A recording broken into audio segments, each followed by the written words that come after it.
Promesse biblique du jour, bonjour à tous.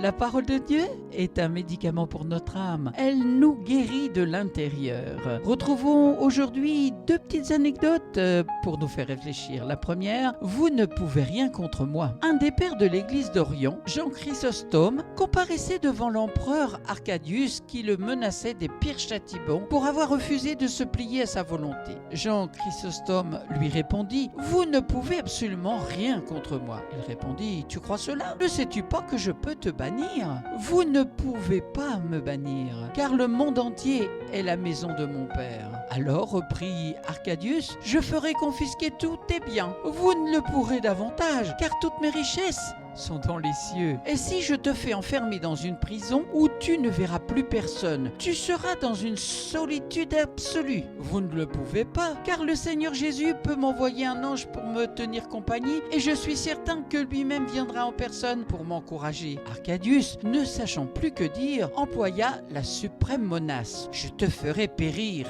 Comment le pourriez-vous? Puisque ma vie est cachée avec Christ en Dieu, vous ne pouvez rien contre moi. Finalement, l'empereur comprit qu'il ne pouvait rien contre cette fermeté et dut renvoyer le serviteur de Dieu sans avoir pu le faire plier. Dans Marc chapitre 13 verset 11, il est écrit: quand on vous emmènera pour vous livrer, ne vous inquiétez pas d'avance de ce que vous aurez à dire, mais dites ce qui vous sera donné. La deuxième anecdote pour nous faire réfléchir, c'est la foi de Billy Bray. On raconte au sujet de Billy qui, au siècle dernier, fut en Cornouailles un puissant instrument de réveil le trait suivant. Un jour, il fut abordé par un chrétien qui lui dit: Monsieur Billy Bray, je vous ai souvent entendu et je vous estime comme un homme parfaitement désintéressé. Le Seigneur m'a mis à cœur de vous venir en aide. Venez me voir.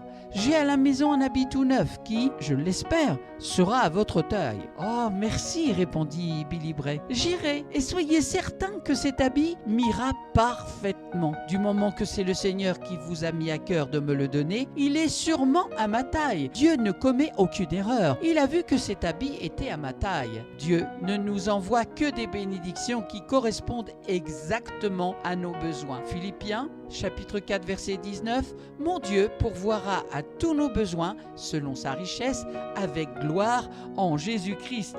Merci Seigneur pour ces deux anecdotes, pour ta parole qui nous encourage, qui nous fortifie. Merci pour ces deux anecdotes qui nous font réfléchir, que nous n'avons rien à craindre. Merci Saint-Esprit de bénir chaque personne qui a écouté aujourd'hui et qu'elle puisse être encouragée, fortifiée dans la foi. Dans le puissant nom de Jésus, Amen. À toi Père soit toute la gloire. Merci à vous d'avoir pris du temps pour écouter Promesse biblique du jour. Je vous donne rendez-vous à très bientôt. Portez-vous bien.